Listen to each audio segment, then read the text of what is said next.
अस्सलाम वालेकुम। उम्मीद है आप सब खैरियत से होंगे और आज हम अपने पॉडकास्ट में बहुत इंटरेस्टिंग इमिग्रेशन टॉपिक को डिस्कस कर रहे हैं और उसका नाम है कनाडा का स्टार्टअप वीज़ा। ये गोल्डन चांस है उन एंटरप्रेन्योर्स के लिए जो कनाडा में अपना बिजनेस स्टार्ट करना चाहते हैं। आज हम डिस्कस करेंगे कि स्टार्टअप वीज़ा अप्लाई करते वक्त किन बातों का आपको ख्याल रखना चाहिए, स्टार्टअप वीज़ा कैसे अप्लाई करते हैं, इसके क्या चैलेंजेस हैं, क्या बेनिफिट्स मिलते हैं इसमें और किन बातों का उस एप्लीकेंट को ध्यान रखना चाहिए जो स्टार्टअप वीज़ा अप्लाई करने का प्लान कर रहे हैं। हमारे साथ इस वक्त सरताज मौजूद हैं जिनके साथ हम डिस्कस करेंगे और वो हमारी सारी कंफ्यूजन्स को दूर कर देंगे। तो ये वीडियो बहुत इंटरेस्टिंग होगी, आप जरूर देखिएगा एंड तक। अस्सलाम वालेकुम सर। वालेकुम जी, कैसे हैं आप जी? अल्हम्दुलिल्लाह। सर ये कनाडा स्टार्टअप वीज़ा क्या है, हमें जरूर। थैंक यू जी, बड़ा अच्छा क्वेश्चन आपने पूछा है। बहुत सारे क्लाइंट्स की क्वेरीज हैं सोशल मीडिया के ऊपर, वो उन्होंने बहुत सारी वीडियो देखी हैं स्टार्टअप वीज़ा के ऊपर। तो लोग अपने व्यूज लेने के लिए ऐसी ऐसी इंफॉर्मेशन क्रिएट करके ले आते हैं जिनका स्टार्टअप वीज़ा के साथ कोई लेन देन नहीं होता। तो स्टार्टअप वीज़ा बेसिकली एक यूनिक बिजनेस प्लान, आपका आइडिया, जिसमें कनाडा में या तो आपके उस बिजनेस के ऊपर इनक्यूबेटर्स या इन्वेस्टर उसके ऊपर इन्वेस्ट करें या उसको सपोर्ट करें, गाइड करें। सो आपके पास एक बिजनेस प्लान होना चाहिए। अब इतना जितना आपको इजी लगता है ना कि स्टार्टअप वीजा लिया हमने, पीआर अप्लाई हो जाएगी, बच्चों के साथ चले जाएंगे, वर्क परमिट हो जाएगा, ऐसा नहीं होता। सबसे पहले आपको एक बिजनेस प्लान देना होता है। अब डेफिनेटली आपने जब एक लॉयर, एक अच्छा कंसल्टेंट हायर किया होता है, वो आपकी एजुकेशन, आपकी प्रोफाइल को देखते हुए आपके साथ एक बिजनेस प्लान बनाता है आपकी प्रोफाइल के ऊपर। वही बिजनेस प्लान या तो उसके ऊपर इन्वेस्टर इन्वेस्टमेंट करते हैं कनाडा में, जो कि मैं समझता हूं कि 1% हो गए जिनके ऊपर कैनेडियन इन्वेस्टर इन्वेस्टमेंट करे। बाकी जितने भी बिजनेस प्लान होते हैं, वो जो आपके इनक्यूबेटर्स हैं, वो आपको उस पर सपोर्ट करते हैं, गाइडेंस देते हैं आपको, ताकि आप पीआर तक जा सके। जो लेटर ऑफ सपोर्ट देते हैं, लेटर ऑफ सपोर्ट ये होता है कि आपके वो बिजनेस को गाइड करते हैं, सपोर्ट करते हैं, ताकि वो सपोर्ट आपके बिजनेस को कनाडा में रन करने के लिए काफी होता है। तो उसकी बेस पे ही आपकी पीआर अप्लाई होती है। सो इसमें बहुत सारी आगे एलिजिबिलिटी क्राइटेरिया भी है। अच्छा सर, हमें स्टार्टअप वीज़ा का एलिजिबिलिटी क्राइटेरिया बताएं। लाइक कोई रिक्वायरमेंट है आपको, कुछ आपके पास इतनी एजुकेशन होनी चाहिए, इतना जो आपकी एज लिमिट होनी चाहिए, कुछ इस तरह से? बिल्कुल जी, कोई इसमें रिक्वायरमेंट इतनी नहीं है। बिल्कुल बड़ा इजी प्रोसीजर है। इजी प्रोसीजर ये प्रोसीजर नहीं है कि आपके जो इसमें अभी आईआरसीसी में या इनक्यूबेटर का टाइम 52 मंथ्स है, उसमें इजी नहीं है। इजी ये है कि आपकी कोई ज्यादा रिक्वायरमेंट नहीं चाहिए, एजुकेशन नहीं है फिर भी आप एलिजिबल हैं, अगर आपकी एज ज्यादा है फिर भी आप एलिजिबल हैं, कोई एक्सपीरियंस नहीं है तो फिर भी एलिजिबल है। लेकिन आप कोशिश करें कि आप बिजनेस करते हो या कोई मिनिमम सीईओ मैनेजर लेवल का कोई आपके पास एक्सपीरियंस हो, देन ये जबरदस्त है। अगर आप आइट्स ज्यादा स्कोर नहीं कर सकते, लेकिन देखिए आप कनाडा में आपने अगर बिजनेस रन करना है तो आपको इंग्लिश स्किल होनी चाहिए आपके पास।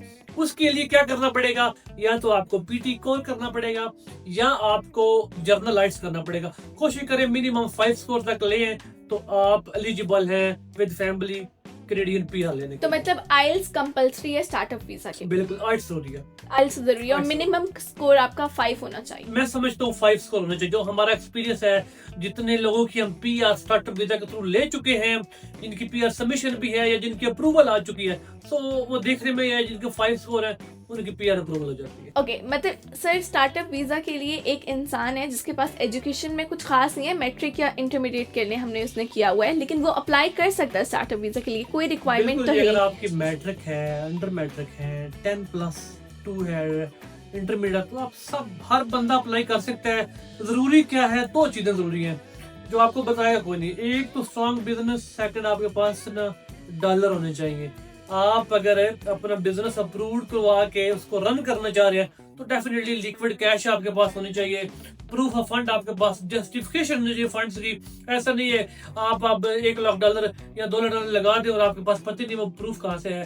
तो वो अमाउंट डिक्लेयर होनी चाहिए, आपके पास व्हाइट कैश होनी चाहिए, तो देन ही आप स्टार्टअप विद पीआर ले सकते हैं। मिनिमम कितने डॉलर्स हो तो आप जरा सेफ साइड पे हैं? मैं समझता हूँ आपके पास ना 150,000 आपके पास अगर कैश है, लिक्विड कैश है, आपके पास एसेट है, आप उतना बिजनेस के ऊपर एक्सपेंस आ जाते हैं। सेकंड में एक बात मैं ऐड करना चाह रहा हूँ, अब एक बंदा भी कर सकता है स्टार्टअप वीजा को अप्लाई, और 4 से 5 ग्रुप मेंबर भी ऐड अप कर सकते हैं। सो ये इन्वेस्टर की डिफरेंट प्राइस होती है, इंक्यूबेटर्स की डिफरेंट प्राइस है। जो नॉर्मली एक एवरेज इंक्यूबेटर्स है, अच्छा तगड़ा इंक्यूबेटर्स है, वो मिनिमम 5 से 6 लाख कनेडियन डॉलर। हो सकता है इससे भी कम थोड़ी हो जाए, लेकिन वो डिपेंड करता है आपके एक्सपीरियंस के ऊपर। आप 5 लाख से कम का तो कोई इंक्यूबेटर्स अगर इससे कम देता है तो समझिए उसकी अप्रूवल रेशो बड़ी कम होती है। हर इंक्यूबेटर्स या हर इन्वेस्टर की पीआर स्ट्रॉन्ग नहीं होती। सो ये देखना पड़ता है। हम तो रजिस्टर्ड कैनेडियन लॉयर भी हैं, कनाडा से भी हैं, पाकिस्तान से भी। तो बहुत सारे इंक्यूबेटर्स इन्वेस्टर हमारे साथ अटैच होते हैं, हम उनके भी कंपनीज के वर्क करते हैं, वो हमारे साथ काम करते हैं। सो हमें पता होता है लाइक किसकी पीआर अप्रूवल आनी है, किसकी नहीं आनी। अच्छा, ये जो 5 से 6 लाख कैनेडियन डॉलर्स की आपने रिक्वायरमेंट बताई है मिनिमम होनी चाहिए, ये एक पर्सन के लिए, सिंगल पर्सन के लिए, ग्रुप के लिए पूरे? हाँ जी, ये अब डिपेंड करता है आपके ऊपर। आप इस या तो आप सिंगल अप्लाई करें, फिर भी देखिए इनक्यूबेटर स्टार्टअप वीजा की तो उसकी उतनी ही कॉस्ट आएगी जितना उसने आपको लेटर ऑफ सपोर्ट प्रोवाइड करना है। अब लेटर ऑफ सपोर्ट के बाद मेन काम आ जाता है। लोग समझते हैं कि जी बिजनेस अप्रूव हो गया, लेटर ऑफ सपोर्ट आ गया, पीआर सबमिशन होगी, हमारा काम खत्म हो गया। नहीं, ऐसा नहीं है। Letter of support, PR submission के बाद ही असल काम स्टार्ट होता है। देखिए अभी आईआरसीसी का भी टाइम फ्रेम है 50, 52, 45 मंथ, ये तकरीबन चेंज होती रहती है चीजें। सो इसके दौरान पीआर सबमिशन से अप्रूवल तक आपके बिजनेस को रन करना होता है। आपका बिजनेस चलता है कनाडा में, आपका चाहे वर्क परमिट भी अप्लाई हो या पीआर अप्लाई हो, तो बिजनेस के एवरी मंथ टैक्सेस होते हैं, बिजनेस की प्रोफाइल होती है। उन सारी चीजों को देखने के बाद ही ये तमाम एक्सपेंस उसके ऊपर आते हैं। कोई बंदा आपको एक्सपेंस नहीं बताएगा, लेकिन हम तो लॉयर हैं, अपनी कॉस्ट लीगल लेंगे। बाकी जितने भी आपके एक्सपेंस होंगे आप अपने थ्रू खुद उनको मैनेज कर सकते हैं। तो आपको ये सारे ऑप्शन हम देंगे। मैं फॉर एग्जांपल स्टार्टअप वीज़ा की एक क्लाइंट हूँ, मेरे पास प्लान भी है, मेरे पास इतना सोर्स ऑफ इनकम है कि मैं खुद भी अप्लाई कर सकती हूँ, लेकिन मैं चाहती हूँ मेरे पास 5 और मेरे ही लोग हैं, मैं उनको इन्वॉल्व करना चाहती हूँ। तो आप मेरे ही लोगों के साथ मुझे स्टार्टअप वीज़ा के लिए अप्लाई करने के लिए? आपका इतना फंड नहीं है तो आप अपने कुलीग, अपने कजन, अपने बैचमेट या आपका कोई भी, अगर आपके पास 3 से 4 मेंबर हैं, आप उनको ऐड अप कर सकती हैं। इसमें डिस्काउंट मिल जाती है आपको काफी, उसमें आपके एक्सपेंस कम हो जाएंगे। अब वो एक एक्सपेंस एक के ऊपर होते हैं, फिर वो एक्सपेंस आप 4 और 5 के ऊपर डिवाइड होंगे तो आपके एक्सपेंस मिनिमम हो जाएंगे। तो इसमें एक तो सक्सेस रेशियो भी ज्यादा हो जाती है, डबल प्रोफाइल हो जाती है, इतने लोग अटैच हो, हर बंदे का अपना एक्सपीरियंस होता है। मैं समझता हूँ सिंगल अप्लाई करने से बेहतर है कि आप एक ग्रुप में अप्लाई करें, सारे मिलके। अच्छा, एक बंदा है जिसके पास ग्रुप नहीं है, वो अप्लाई करना चाहता है स्टार्टअप वीज़ा के लिए, तो उसको ग्रुप आप अरेंज करके देते हैं? यस जी, डेफिनेटली। हम लॉयर हैं, कैनेडियन भी, पाकिस्तान से भी रजिस्टर्ड हैं। हमारा काम ही ये है कि हम डेफिनेटली, मेरे पास तो डेली बेसिस पे बहुत सारे क्लाइंट्स आते हैं जो स्टार्टअप वीजा में एलिजिबल होते हैं। हम कर भी रहे हो डेली बेसिस पे। अगर मेरे पास आज एक क्लाइंट आ जाए, मैंने स्टार्टअप वीजा करना है, मैं कहूँगा मैं विद इन मंथ आपको 5 मेंबर कंप्लीट करके दूंगा। सो एलओएस मिनिमम 3, मैक्सिमम 6 से 8 महीने में उनको एलओएस डिलीवर करूंगा। एलओएस डिलीवर करने को बड़ी बात नहीं होती, उसके बाद आपके बिजनेस को लेके चलना वो वही बंदा लेके चल सकता है जिसके पास एक प्रोफेशनल टीम है, बिजनेस प्लानर है, लॉयर है, उनके पास चार्टर्ड अकाउंटेंट है जो आपके बिजनेस को, फाइनेंस को, चीजों को देखे। ये प्रैक्टिस जब तक आपकी पीआर अप्रूवल नहीं आ रही जाती उस टाइम तक इस प्रैक्टिस को करना होता है। सो ये हर बंदा नहीं कर सकता। तो लोग मार्केट में हैं जो आपको कहेंगे इनको एलओएस आ जाएगा, पीआर अप्लाई हो जाएगी। तो बिल्कुल भी ऐसा पॉसिबल नहीं होता, आपके बिजनेस को पीआर तक देखना पड़ता है। सो वो अगर आप इनसाइड कनाडा हैं, आउटसाइड कनाडा हैं, तो फिर ये मिलके सारी चीजें होके आपका बिजनेस एक सेटअप बनता है। यानी अगर स्टार्टअप वीज़ा पे आप अप्लाई कर रहे हैं तो 52 मंथ्स मिनिमम आईआरसीसी की रिक्वायरमेंट है। 52 मंथ्स तक आपका जो बिजनेस है वो इंक्यूबेटर्स रन कर रहे होते हैं। इंक्यूबेटर्स के साथ हम खुद रन कर रहे होते हैं। इंक्यूबेटर्स ने तो गाइड कर दिया, आपको सपोर्ट कर दिया, एलओएस दे दिया। अब मेन काम आगे बिजनेस रन करने का आ जाता है। वो अब आईआरसीसी जो अभी आज अगर आप देखें ना, ये अभी सितंबर चल रहा है, तो इस महीने में आप देखें तो 52 मंथ है। लेकिन मुझे लगता क्या मेरा एक्सपीरियंस है और 100% चला, ये टाइम फ्रेम कम होएगा। जो अभी ये 3 साढ़े 3 साल लग रहे हैं, 4 साल लग रहे हैं, तो ये टाइम फ्रेम कम होएगा, 2-2.5 साल के ऊपर आएगा। और इसी साल के अंदर इंशाल्लाह जब पीआर सबमिशन इनकी नेक्स्ट बैच में होगी तो टाइम फ्रेम कम होएगा। सो आप कर सकते हैं। अच्छा, ये एलओएस क्या होता है सर? आपने बड़ा जिक्र कर रहे हैं बार बार, ये क्या चीज़ है? LOS देखिए वही बात आई, इनक्यूबेटर सपोर्ट करते हैं, गाइड करते हैं। वो जो सपोर्ट और गाइड करते हैं वो आपको एक सपोर्ट लेटर देते हैं जिसको कहते हैं लेटर ऑफ सपोर्ट LOS। देखिए अगर हम आपके एक मेडिकल में आपकी एक ऐसी इनोवेशन कर रहे हैं कि आप एक ऐप लॉन्च कर रहे हैं कनाडा में, या आप इससे CBC रिपोर्ट जो करते हैं, कोई भी आप रिपोर्ट जो करते हैं मेडिकल में, इसमें हम एक नई इनोवेशन के तौर पे वहाँ पे एक ऐसी ऐप लॉन्च करेंगे जिसमें तमाम आपके जितने भी टेस्ट होंगे, मतलब वो एक ही ऐप के थ्रू आप कर सकते हैं। इसमें मेडिकल का आपके पास बैकग्राउंड चाहिए। अब इससे तमाम जितने भी प्रोसीजर होगा, इस प्रोसीजर को इनक्यूबेटर्स गाइड करेंगे, सपोर्ट करेंगे। आप तमाम लोगों का बिजनेस प्लान देखेंगे। आप तमाम 4 मेंबर हैं, 3 मेंबर हैं, आप तीनों का इनक्यूबेटर्स इंटरव्यू लेंगे। वो डेफिनेटली हमारे पैनल के ऊपर इंटरव्यूज होते हैं। इनक्यूबेटर हमारे साथ रजिस्टर्ड होते हैं, हम इनक्यूबेटर्स के पैनल के ऊपर होते हैं। सो हम ऑलरेडी क्लाइंट्स को वो सारी प्रोडक्ट का नॉलेज दे चुके होते हैं। चाहे आप कार वॉश बनाएं, चाहे आप कोई मैन्युफैक्चरिंग फैक्ट्री लगाएं, या कोई भी कनाडा में, तो हम ऑलरेडी क्लाइंट्स को, हमारी टीम जो बिजनेस प्लान बनाती है, एक एक चीज हम अपने क्लाइंट को गाइड करते हैं। जब मीटिंग होती है इनक्यूबेटर्स के साथ, फाइनल जब उन्होंने आपको अप्रूवल करनी होती है, तो सारा नॉलेज मेरी टीम ऑलरेडी प्रोवाइड कर चुकी होती है तमाम एप्लीकेंट को। जैसे इनक्यूबेटर से सक्सेसफुल मीटिंग होती है तो वो बिजनेस को अप्रूव करके लेटर ऑफ सपोर्ट दे देते हैं, जिसको आप इन शॉर्ट LOS भी कहते हैं। अच्छा, LOS आने के बाद असल जर्नी तब स्टार्ट होती है स्टार्टअप वीजा में?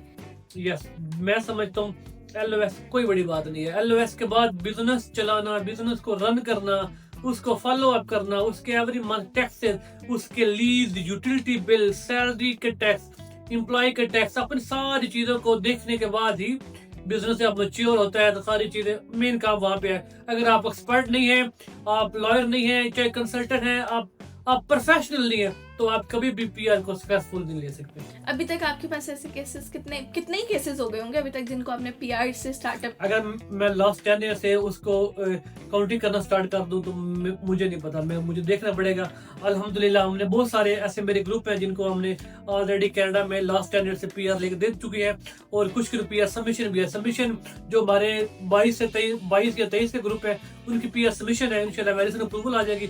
इससे पुराने जितने भी हमारे ग्रुप थे तमाम वो कनाडा में, और माशाल्लाह अपने सक्सेसफुल बिजनेस भी कर रहे हैं। अच्छा, आप बड़ा जिक्र कर रहे हैं इनक्यूबेटर्स का, तो हमारी ऑडियंस को इनक्यूबेटर और इन्वेस्टर्स के ना डिफरेंस बता दें, ये क्या है, दोनों चीजों में क्या फर्क है? अच्छा, एक होता है इनक्यूबेटर्स और एक होता है इन्वेस्टर।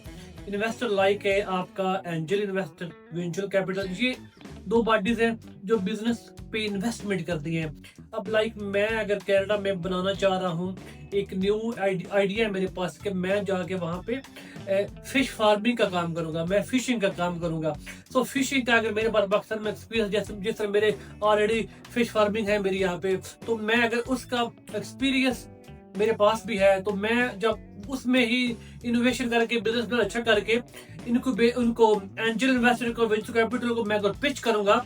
अगर तो इन्वेस्टर को मेरा बिजनेस पसंद आ जाए, पे उन्हें लगे कि इसमें कोई दम है, कल को आके यहाँ पे इन्वेस्टमेंट जो हम इसके ऊपर करेंगे हमें भी बेनिफिट होएगा, और इसको भी, और कैनेडियन गवर्नमेंट को, वो उसके ऊपर इन्वेस्टमेंट करते हैं मिनिमम 70,000, मैक्सिमम 2 लाख 3 लाख तक वो आपको इन्वेस्टमेंट आपकी अप्रूव कर देते हैं। ये होते हैं इन्वेस्टर। सक्सेसफुल रूट पे जाना है तो आप कोशिश करें इनक्यूबेटर्स के थ्रू जाए। इनक्यूबेटर्स आपको गाइड करता है, आपको सपोर्ट करता है। इन्वेस्टमेंट सारी आपकी होती है, लेकिन वो आपको उस प्रोग्राम में, उस बिजनेस प्लान को स्टडी करते हुए आपको उसमें हेल्प आउट करता है ताकि आप उस बिजनेस को सक्सेसफुली कर सके। इन्वेस्टमेंट आपकी होती है, इनक्यूबेटर आपको गाइड करता है और सपोर्ट करता है। ये इन्वेस्टर में और इनक्यूबेटर्स में ये डिफरेंस होता है। वैसे इसका प्रोसेसिंग टाइम काफी लंबा नहीं है सर? जी, प्रोसेसिंग टाइम डेफिनेटली इसका है। देखें, ये टाइम टू टाइम चीजें चेंज होती रहती हैं, लेकिन इसमें ये होता है कि आपको परमानेंट रेजिडेंसी मिलती है। अगर आप किसी भी प्रोग्राम के ऊपर कनाडा चले जाएं, आप अगर लाइक जॉब ऑफर पर जाएं, आप वर्क परमिट के ऊपर जाएं, आप ICT के वर्क परमिट के ऊपर जाएं, या आप C11 वर्क परमिट के ऊपर जाएं, जिस वर्क परमिट के ऊपर भी जाते हैं, 1 साल तो मिनिमम प्रोसीजर है ना पाकिस्तान से। सो उसके बाद आपको PR मिलती है कनाडा में, स्कोरिंग बेस पे, एक्सपीरियंस क्लास पे। हर साल का एक्सपीरियंस क्लास के स्कोर होते हैं। सो वो मैं समझता हूँ एक एवरेज इंटरमीडिएट या बैचलर वाले बंदे को PR 3-4 साल में ही मिलती है। साल तो पाकिस्तान में साल 2 साल आपको वहां पे लग जाते हैं। सो वो तमाम टैक्स पे करने, वो सारे बहुत ज्यादा उसमें इश्यूज आते हैं। सो स्टार्टअप वीजा में टाइम टेकिंग है, लेकिन चीजें स्मूथली चलती रहे तो 4-6 महीने या साल पहले भी पीआर अप्लाई हो सकती है। लेकिन माइंड में आप 3 साल से कम का टाइम तो रखें ही ना। जी बिल्कुल, अगर आप लोगों को लग रहा है कि 1 साल में 2 साल में स्टार्टअप वीज़ा आपको मिल जाएगा, तो ऐसा नहीं होगा। 3 से 4 तो मिनिमम IRCC की गाइडलाइन के मुताबिक है। इससे ऊपर नीचे भी चीज़ें हो जाती हैं। इमिग्रेशन वर्ल्ड में कब क्या हो जाए, कोई कुछ भी अनप्रिडिक्टेबल होता है।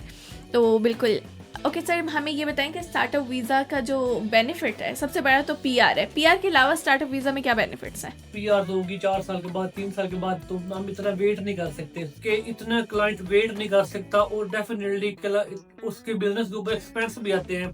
बीइंग अ लॉयर या एज अ लॉयर डेफिनेटली देखना बड़ा मुश्किल होता है। तो उसके लिए उन्होंने एक वर्क परमिट का ऑप्शन भी साथ लॉन्च किया। जैसे ही लेटर ऑफ सपोर्ट लॉन्च हो गया, डॉक्यूमेंटेशन आपने रेडी कर लिया अपने पीआर के, पीआर सबमिशन होगी। सबमिशन के 15 या 10 डेज या 1 मंथ के अंदर अंदर हम वर्क परमिट भी फाइल कर देते हैं। और वो वर्क परमिट भी सब फाइल कर लेंगे जितने एप्लीकेंट होंगे, और सबके पास ओपन वर्क परमिट होगा। वो वर्क परमिट भी जल्दी अप्रूवल आ जाती है। वर्क परमिट पाकिस्तान में तकरीबन 4 से 6 महीने में अप्रूवल आ जाती है। अब पीआर उसमें साल, 1.5-2 साल भी लग सकते हैं, लेकिन आप 1.5 साल मैक्सिमम 2 साल के अंदर वर्क परमिट के ऊपर कनाडा जा सकते हैं। ये एक बेनिफिट है आपको। आपके बच्चों की एजुकेशन फ्री, हेल्थ फ्री, आपकी हेल्थ, एजुकेशन। तो ये सारी चीजें हैं जो एक वहाँ पे लोकल रेजिडेंट जो कैनेडियन है, पीआर होल्डर है, उसको मिलती है। वो सारी आपको मिलेगी। सिर्फ एक आपको बेनिफिट नहीं मिलेगा, वो होगा वोट कास्टिंग। वो तब होएगा जब आपके पास सिटीजनशिप पासपोर्ट आपको मिलेगा। तो जैसे IRCC की ने पिछले कोविड के बाद से उन लोगों के तमाम जितने भी इमिग्रेशन वर्क परमिट वगैरह वो दे रहे थे इमिग्रेशन के रास्ते से लोगों के लिए, वो काफ़ी स्ट्रिक्ट होते हमें नज़र आ रहे हैं। पिछले कुछ अरसे से IRCC ने काफ़ी स्ट्रिक्टनेस कर दी है अपनी प्लेटफॉर्म्स पे। वो इजीली किसी को आने नहीं दे रहे। तो इतने वक्त में जो स्टार्टअप वीज़ा है उस पर भी काफ़ी मुश्किलात आई हैं, बड़ी हैं कि नहीं? जी मैं बताता। तो सबसे ज्यादा ये कि लोग विजिट वीजा के ऊपर यहाँ से ट्रैवल करते हैं। 3 लाख लोगों ने असाइलम क्लेम किया है कनाडा में। जाहिर बात है, वो विजिट वीजा के ऊपर वर्क परमिट चाहिए। वर्क परमिट है तो आपके पास वो क्लोज होता है, आप और काम नहीं कर सकते। वो क्या करते हैं, वो असाइलम फाइल कर देते हैं। इन तमाम चीजों को देखते हुए कनाडा ने बहुत ही ज्यादा रिस्ट्रिक्शन लगा दी हुई है इन तमाम चीजों के ऊपर। वो आपकी प्रोफाइल को बड़े डीपली, बड़े थॉरली उसको स्टडी करते हैं। अगर आप उन्हें लगे कि आपकी टाई स्ट्रॉन्ग है पाकिस्तान से, देन फिर वो आपको अप्रूवल दे। सबसे ज्यादा रिक्वायरमेंट ये है कि आपकी टाइज पाकिस्तान से भी स्ट्रॉन्ग हो। कनाडा, मेरा जो एक्सपीरियंस है, कनाडा में अगर वीजा ऑफिसर को आप 2 चीजों में कन्वे कर लें तो आपका वीजा कभी रिजेक्ट नहीं होता। आप कनाडा क्यों जा रहे हैं, आप कनाडा को क्यों छोड़ेंगे, ये 2 चीजें आप स्ट्रॉन्ग कर लें, आप खुद भी अपने प्रोफाइल सबमिशन कर लें, तो आपकी कभी भी रिफ्यूजल नहीं आएगी।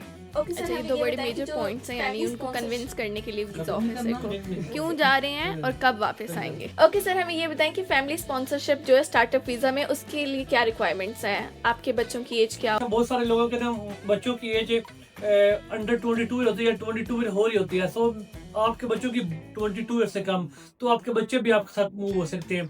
हमारे थ्रू आपको क्या बेनिफिट होगा कि अगर आपके बच्चों की एज 21.11 मंथ भी है, देन फिर भी आपके बच्चे आपके साथ एलिजिबल है।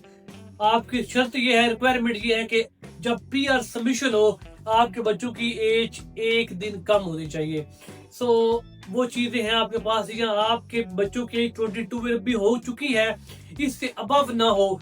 बाकी बच्चों 2-3 बच्चों की एज, अगर आपके बच्चे 3 हैं, 2 हैं, तो आपके किसी का 1-2 बच्चे की एज अंडर 22 हो, एक एज अबव 22 हो भी जाए, लेकिन कोशिश करें कि ज्यादा ऊपर 1 साल ऊपर ना हो, तो उसको एडजस्ट किया जा सकता है इनक्यूबेटर के साथ।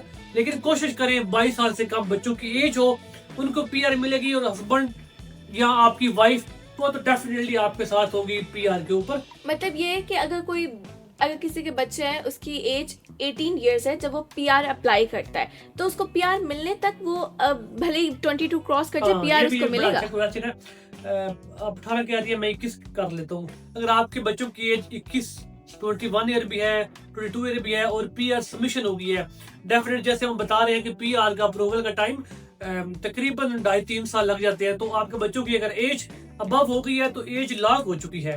आपके बच्चों की एज 25 साल भी हो गई है, 26 साल भी हो गई है या 23 साल भी हो गई है, तो आपके बच्चों को PR मिलेगी ही मिलेगी। क्योंकि जब भी आपकी प्रोफाइल सबमिट हो जाती है तो आपकी एज, आपके बच्चों की एज लॉक हो चुकी होती है। सो इससे आपने बिल्कुल भी परेशान नहीं होना कि मेरे बच्चों की एज अब बड़ी होने लगी है तो अब PR नहीं होगी। PR होगी, लेकिन PR सबमिशन जब करनी है उस टाइम 22 साल से कम होनी चाहिए। चलिए ये एक अच्छा फैक्टर है, वरना प्रोसेस में ही बच्चों की एज गुजर हाँ जाए, जी, बेचारे definitely। जा ही नहीं सकेंगे, बिल्कुल साथ सही, में बिल्कुल PR नहीं सही। ये मिलेगा। माइंड में क्वेश्चन होते हैं तो इनकी आपके पास क्वेरीज आंसर भी होना चाहिए आपके पास। थैंक यू सर, आपने बहुत अच्छी इन्फॉर्मेशन दिया। आई होप सो हमारी जो व्यूअर्स हैं और क्लाइंट्स हैं उनकी सारी क्यूरीज खत्म हो गई होंगी। अगर अभी भी मजीद आपके पास कोई क्यूरी है तो आप हमारा ऑफिस विजिट कर सकते हैं, नहीं तो हमारे UN नंबर पे कॉल कर लें, कमेंट ड्रॉप कर लें, हमारी टीम आपसे कांटेक्ट कर लेगी और वो आपकी क्यूरीज को तमाम को खत्म कर देगी। इसी के साथ हमें दीजिए इजाजत, हम इंशाल्लाह एक नए पॉडकास्ट के साथ फिर आएंगे और एक नया यूनिक इमिग्रेशन टॉपिक आपके साथ डिस्कस करेंगे। तब तक के लिए अल्लाह हाफिज़।